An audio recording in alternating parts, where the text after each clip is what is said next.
তীর্থস্থানগুলির মধ্যে অন্যতম হলো গয়া।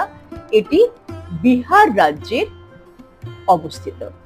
এখানে নিজের পিতৃপুরুষের স্বর্গলাভের আশায় বহু মানুষ এখানে পিণ্ডদান করতে আসেন। ফল্গু নদীর তীরে শ্রী বিষ্ণুপদ মন্দিরটি জগৎ বিখ্যাত। এই মন্দিরটি স্থাপন করেছিলেন অহল্যাবাই। আমরা রামায়ণ এবং মহাভারতে এই গয়ার উল্লেখ পেয়েছি। রামায়ণে যখন শ্রীরামের অনুপস্থিতিতে দশরথের পিণ্ডদানের জন্য মা সীতা লক্ষ্মণকে নিয়ে এই গয়াতেই ফল্গু নদীর তীরে এসে পিতা বা শ্বশুর দশরথের উদ্দেশ্যে পিণ্ডদান করেছিলেন। মহাভারতে এই গয়াকে গয়াপুরী বলে উল্লেখ করা হয়েছে। আমরা বায়ু পুরাণ থেকে এই গয়া নামক স্থানটির কথা জানতে পারি বা গয়া নামক স্থানের কথা এই বায়ু পুরাণে উল্লেখ রয়েছে। গয়াসুর নামক একজন দৈত্যের নাম থেকেই বিহারের এই অঞ্চলটির নাম হয়েছিল গয়া। গয়াসুর দৈত্য, যিনি ভগবান বিষ্ণুর কাছে অমরত্ব প্রার্থনা করে অর্থাৎ অমরত্বের বর লাভ করার জন্য কঠোর তপস্যা করেছিলেন।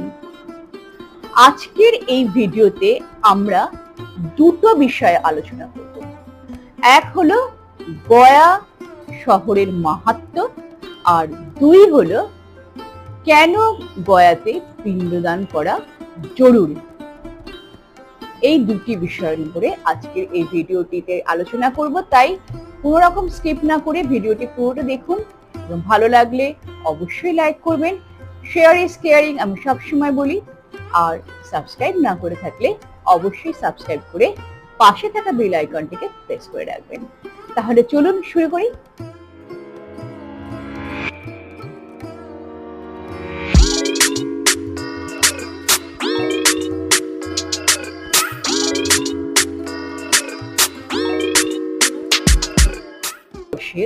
এই প্রাচীন শহর গয়াকে নিয়ে অনেক পৌরাণিক কাহিনী রয়েছে এবং সব থেকে এখানে বিশেষ মাহাত্ম্য সেটা হলো ভগবান শ্রী বিষ্ণুর পাদপদ্মের চিহ্ন দেখা যায় বা চিহ্ন রয়েছে। আর এখানে সনাতন ধর্মাবলম্বীরা তাদের পিতৃপুরুষের উদ্দেশ্যে জল ও পিণ্ডদান করার জন্য এখানে আসেন। বায়ু পুরাণ থেকে আমরা জানতে পারি যে গয়াসুর নামক একজন দৈত্য ছিলেন। তিনি ভগবান শ্রী বিষ্ণুর অত্যন্ত ভক্ত ছিলেন এবং ভগবান শ্রী বিষ্ণুর কাছ থেকে অমরত্ব বর লাভের আশায় তিনি এই গয়া নামক স্থানে মানে বিহারের এই গয়া নামক স্থানে এসে শ্রী বিষ্ণুর জন্য কঠোর তপস্যা শুরু করলেন। গয়াসুরের এইরকম কঠোর তপস্যা দেখে সমস্ত দেবতারা ভীষণ ভীত হয়ে পড়েছিলেন এবং ভবিষ্যতের কথা চিন্তা করে শ্রী বিষ্ণু তাকে এই বর দেননি এবং তাকে অন্য কোনো বর প্রার্থনা করতে বলেছিলেন। শুনে গয়াসুর ভগবান বিষ্ণুকে বললেন, হে প্রভু, আমাকে এমন বর দিন যাতে মানুষ আমাকে এই স্থানে এসে দর্শন করলে তবেই মোক্ষ প্রাপ্তি লাভ করবেন। এবং গয়াসুর আরো বললেন যে মর্তবাসী আমার দেহ স্পর্শ না করে স্বর্গলাভ যেন না করতে পারে। তার কথা শুনে ভগবান সন্তুষ্ট হলেন এবং খুশি হয়ে তার ইচ্ছা অনুযায়ী বর প্রদান করলেন। ধীরে ধীরে এই স্থানে অসুররা এসে মোক্ষ প্রাপ্তি করতে শুরু করে এবং এই স্থানের কথা আস্তে আস্তে প্রচার হতে থাকে।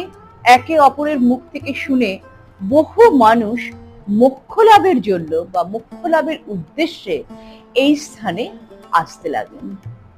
এই অবস্থা দেখে দেবতারা ভীষণ শঙ্কিত হয়ে পড়লেন যে অসুররা মোক্ষ প্রাপ্তি পাচ্ছে, মর্তবাসীরাও এখানে এসে মোক্ষ লাভ করছে। তো এটা দেখে দেবতারা অত্যন্ত শঙ্কিত হয়ে ভগবান বিষ্ণুর কাছে শরণাপন্ন হলেন।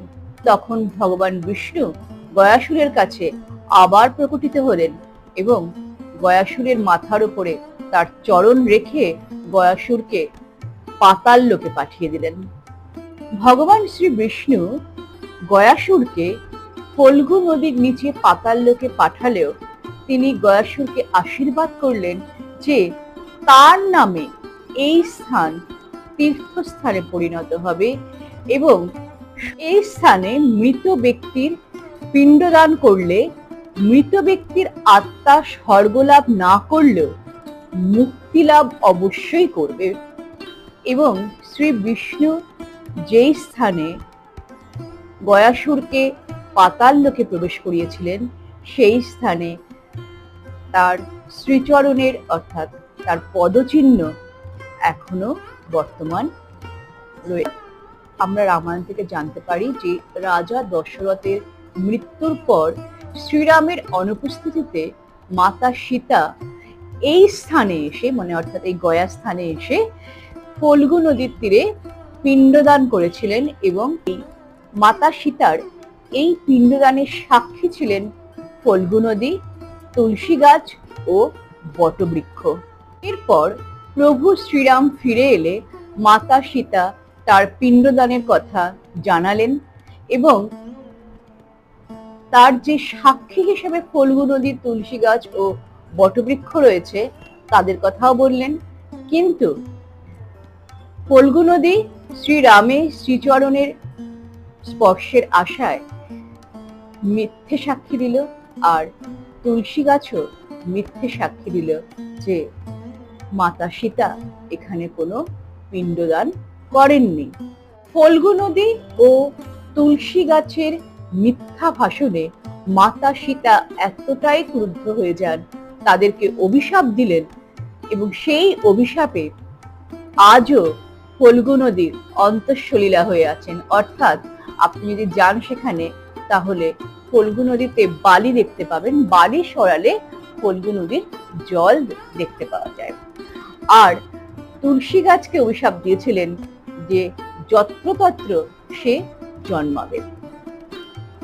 তাতে ভগবান বিষ্ণুর পদচিহ্ন দেখার জন্য অসংখ্য মানুষ জমায়েত হন এবং এই পদচিহ্নে শঙ্খ, চক্র ও গদা চিহ্ন রয়েছে। এখানকার স্থানীয় মানুষরা বিশ্বাস করেন যে প্রতিদিন এই স্থানে কিছু না কিছু প্রদান করতেই হবে, আর যেদিন কিছু প্রদান করা যাবে না বা হবে না সেদিন গয়াসুর এই স্থান থেকে চলে যাবে এবং সেদিন অত্যন্ত অমঙ্গল হবে।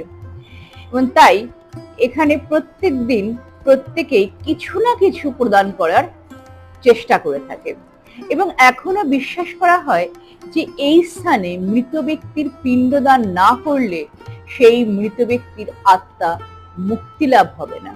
এখানকার পদ্মনাভ বিষ্ণু মন্দিরটি অত্যন্ত সুন্দর। যারা গয়ায় গিয়েছেন সেই মন্দিরটি অবশ্যই দর্শন করে এসেছেন এবং যারা এখনো যাননি অবশ্যই সেখানে গেলে এই মন্দিরটি দর্শন করবেন। এই গয়া শহরের পাশেই রয়েছে বিখ্যাত প্রেতশিলা পাহাড়।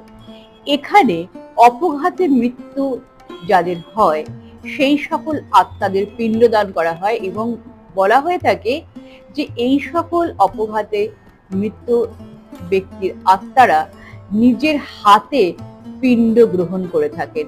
দিনের বেলা এখানে প্রচুর জনসমাগম হলেও সন্ধে নামলেই এই জায়গাটি একেবারে জনশূন্য হয়ে যায় এবং এমনকি এখানকার দোকানপাট সমস্ত কিছু বন্ধ হয়ে যায়।